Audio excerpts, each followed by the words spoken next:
Hello viewers, welcome to our channel. నేను మీ Charan Parimi. Chandrababu government Jagan చేసిన సంతకాలకి తల ఒగ్గక తప్పడం లేదా?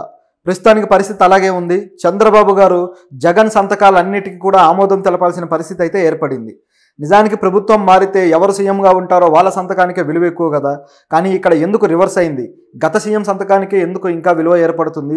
చంద్రబాబు గారు ఎందుకు ఆ సంతకాలని తోసిపుచ్చలేకపోతున్నారు? ఏ పథకాల విషయంలోనూ ఏ జీవోల విషయంలోనూ సంతకాలు పెట్టారో ఆ సంతకాలు సంబంధించిన ఇప్పుడు అవన్నీ కూడా అమలుపరచబోతున్నారు. సో దానివల్ల ప్రజల మీద ఏ విధంగా భారం పడబోతుంది, ఆ సంతకాలకు ఉన్న ప్రాధాన్యత ఏంటి, చంద్రబాబు గారు ఎందుకు వెనకడుగేస్తున్నారు అనేది ఇప్పుడు మనం మాట్లాడదాం. చంద్రబాబు గారు సీఎం అయిన తర్వాత కొన్ని రోజుల తర్వాత పాత పెన్షన్ విధానం ఏదైతే ఉందో దాని విషయంలో ఒక రచ్చ జరిగింది. ఈ ఉద్యోగుల పెన్షన్కి సంబంధించి పాత ఓల్డ్ పెన్షన్ స్కీమ్ కాదు, మాకు వేరేది జీవో ఇవ్వండి అని చెప్పేసి అడగటము, ఆల్రెడీ జీపీసీ స్కీమ్కి సంబంధించి చంద్రబాబు గారు కూడా హామీ ఇవ్వడము, చివరికి అంత గందరగోళం ఏర్పడి మళ్ళీ జగన్ ఏదైతే తీసుకొచ్చి ఉద్యోగులను ఇబ్బంది పెట్టాడో దాన్నే అమలు చేసే ప్రోగ్రాం పెట్టుకున్నారు.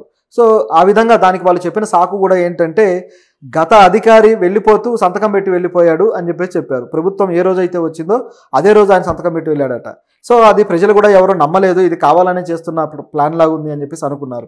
అదేవిధంగా ఇప్పుడు కూడా మరికొన్ని సంతకాలు మరికొన్ని పథకాలకు సంబంధించి ఇప్పుడు అమలుపరచబోతున్నారు. ఇవి కూడా అటువంటివేనా అనే ప్రశ్న అయితే బయలుదేరింది. అవి ఏం సంతకాలు ఏంటనేది చూస్తే, జగన్ తను సీఎంగా ఉన్నప్పుడు ఒక రెండు కొత్త విషయాలు తీసుకొచ్చాడు. ఒకటి వచ్చేసి రైతులకు సంబంధించి వాళ్ళు పవర్ ఎంత వాడుతున్నారు, ఎంత కన్జ్యూమ్ చేస్తున్నారు అనే దాన్ని లెక్క కట్టడానికి స్మార్ట్ మీటర్లు, అయితే వీటి మీద కూడా పన్ను ఉంటుంది అది అని చెప్పి చాలా చర్చ జరిగింది.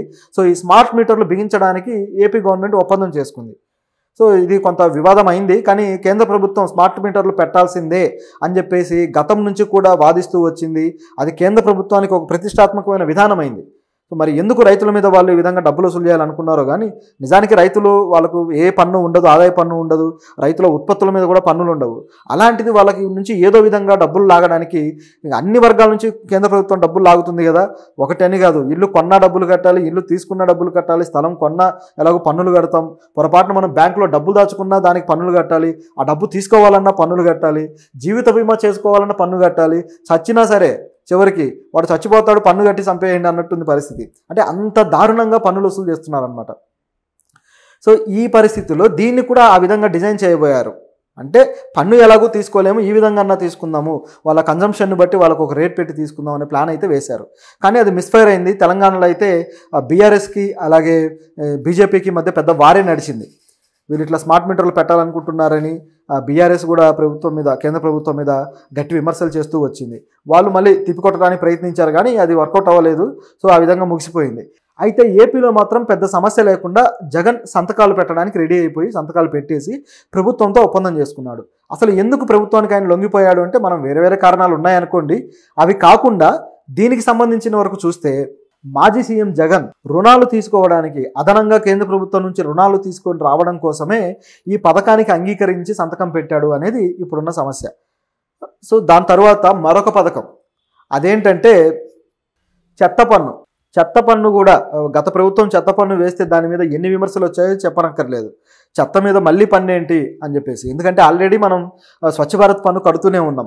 అది కాక అదనంగా వీళ్ళు చెత్త పన్ను అనేది ఒకటి క్రియేట్ చేసి మళ్ళీ వేశారనమాట. ఇది రాష్ట్ర ప్రభుత్వం చేసిన పని. సో రాష్ట్ర ప్రభుత్వం మీద విపరీతమైన విమర్శలు కూడా వచ్చాయి, ఎందుకు ఇట్లా చేశారని. సో ప్రతిపక్షాలు కూడా అప్పుడు గట్టిగానే మాట్లాడాయి.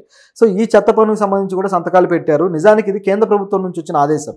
సో కేంద్ర ప్రభుత్వం ఎందుకు ఈ విధమైన నిర్ణయం తీసుకుంది అని గమనిస్తే, సేమ్ ఇదే విధంగా కొత్తగా పన్నులు వేయడానికి, కొత్తగా ఒక ఆదాయ మార్గం సృష్టించడానికి కేంద్ర ప్రభుత్వం చేస్తున్న పనులు అనమాట ఇలాంటివన్నీ. సో ఈ విధంగా చేస్తూ వస్తే దానికి రెడీ అయిపోయి జగన్ గారు సంతకం పెట్టడం జరిగింది. ఆయన ఉద్దేశం ఏంటంటే రుణాల కోసం మాత్రమే, వీటి ద్వారా వచ్చే ఆదాయాన్ని, ఈ పన్నుల ద్వారా వచ్చే ఆదాయాన్ని తిరిగి గవర్నమెంట్కి ఇచ్చి, సెంట్రల్ గవర్నమెంట్కి వీళ్ళ వాటాగా రుణాలు తీసుకొని రావడానికి ప్లాన్ వేశారు. సో ఇది ఇక్కడ జరిగింది. అయితే ఆ ప్లాన్ ఇప్పుడు బీజేపీతో పొత్తు ఉండటం వల్ల దీన్ని కొనసాగించాలా తీసేయాలనే మల్లగుల్లాలు పడుతుంది ఇప్పుడు చంద్రబాబు ప్రభుత్వం. అంటే తీసేస్తే ఏమో బీజేపీకి నష్టం, సెంట్రల్ గవర్నమెంట్కి, ఒకవేళ ఉంచితే ఏమో ఇది జగన్ పెట్టిన సంతకాలు, అలాగే ప్రజల్లో దీని మీద వ్యతిరేకత ఉంది. సో చంద్రబాబు కొత్తగా ప్రజల మీద భారం పెడుతున్నాడు అన్న విమర్శలు అయితే ఎదుర్కోవాల్సి వస్తుంది. సో ఇదంతా బేస్ చేసుకొని దీన్ని ఉంచాలా తీయాలా అనే కన్ఫ్యూజన్లో పడిపోయారు చంద్రబాబు గారు. సో దీన్ని ఏ విధంగా పరిష్కరించుకుంటారనే సమస్య అయితే వచ్చింది. సో దీంతోపాటు మరిన్ని కూడా ఉన్నాయి, అవి కూడా బయటికి రావాల్సి ఉన్నాయి అనుకోండి. సో మరొకటి చూస్తే వాలంటీర్లు. ఇప్పుడు వాలంటీర్లకు సంబంధించిన సమస్య కూడా ఈరోజు 7వ తారీఖు ఈరోజు ఆ మీటింగ్ జరగబోతుంది. వాలంటీర్లకు సంబంధించి కొత్త ప్రతిపాదనలతోటి వాళ్ళకు కొత్త బాధ్యతలతోటి ఈరోజు కొన్ని తీర్మానాలు చేసి వాటిని వెల్లడించబోతున్నారు. సో సాయంత్రానికి అవి వచ్చేస్తాయి. వచ్చిన తర్వాత అది కూడా మాట్లాడదాం. వాలంటీర్ల సమస్య ఇప్పటికీ అలాగే ఉంది. వాళ్ళకు 10,000 జీతంతో అదనంగా వేరే బాధ్యతలు వాళ్ళకి అప్పగిస్తాము, వాళ్ళకు పని నిర్దిష్టంగా కొన్ని పని గంటల టయాన్ని మేము కేటాయిస్తాము, అంటే ఒక ఉద్యోగంలాగా తీర్చిదిద్దుతామని చెప్పారు. నిజానికి వాలంటీర్ల వ్యవస్థను ఎప్పుడు తీసేస్తారో అనే భయంతో వాలంటీర్లు ఇప్పటిదాకా బిక్కుబిక్కుమంటూ ఉన్నారు. ప్రభుత్వం మీద కాస్త అపనమ్మకం కూడా క్రియేట్ అయ్యింది ఇన్ని రోజులు. సో ఈ రోజుతోటి అది తేలబోతుంది. ప్రభుత్వం మరి ప్రజల్లో అపనమ్మకాన్ని మూటగట్టుకుంటుందా లేకపోతే వాళ్ళకు న్యాయం చేస్తుందా అనేది ఈరోజు తెలుస్తుంది. సరే, ఇదిలా ఉంటే కేంద్ర ప్రభుత్వం ఎందుకు ఈ విధంగా మనలాంటి రాష్ట్రాల మీద, ఆల్రెడీ అభివృద్ధి లేని రాష్ట్రం, మళ్ళీ దాంట్లో పన్నులు వేసి జనాల్ని ఎందుకు నడ్డి విరగొడుతున్నారనే ప్రశ్న అయితే మనకి చాలా కాలంగా ఉన్నది. అంటే మన రాష్ట్రం అనే కాదు, కేంద్ర ప్రభుత్వం తన ఆదాయాలు నింపుకోవడం కోసం, తన ఖజానాన్ని నింపుకోవడం కోసం రాష్ట్ర ప్రభుత్వాల మీద అధికంగా పన్నుభారం మోపుతుంది. ఇది ఒక పెద్ద సమస్యగా మారింది నిజానికి. ఈ విషయంలో గతంలో బీఆర్ఎస్ గవర్నమెంట్ కూడా గట్టిగానే విమర్శించింది. ఎందుకు మనం మాటిమాటికి బీఆర్ఎస్ ప్రభుత్వాన్ని తెస్తున్నాము అంటే, కేంద్రంతో ఇలాంటి విషయాల్లో, అంటే ప్రజలకు ఇబ్బంది కలిగించే రాష్ట్ర స్థాయి విషయాల్లో కొద్దో గొప్ప పోరాడిన పార్టీ బీఆర్ఎస్. ఏపీలో జగన్ కావచ్చు, లేకపోతే ప్రస్తుతం ఉన్న చంద్రబాబు గారు కావచ్చు, వీళ్ళు కేంద్రం తానా అంటే వీళ్ళు తందానా అనే టైప్లో వీళ్ళు వంతపాడుతూ వచ్చారు. కాబట్టి మనం వాళ్ళని ప్రస్తావించలేకపోతున్నాం. ఏ విషయం అయితే కాంట్రవర్సీగా ఉంటుందో, దేన్నైతే మన రాష్ట్ర ప్రభుత్వాలు అడ్డుకొని ప్రశ్నిస్తున్నాయో దాని గురించే కదా మనం డిస్కస్ చేయాలి. సో అందువల్ల ఇది ప్రస్తావన వస్తుంది. సో అప్పుడు గతంలో అలాగే ఈ కేంద్ర ప్రభుత్వం ఎందుకు ఈ పన్నుల భారాన్ని ఈ విధంగా చేస్తుందని ప్రశ్నించారు. ముఖ్యంగా పెట్రోల్కు సంబంధించి అయితే, పెట్రోలు రేట్లు పెరిగిన తర్వాత కేంద్ర ప్రభుత్వం ఏం చేసింది, ఆ రేటును కూడా మామూలు పన్నులో పెంచకుండా వ్యాట్లో పెంచారు.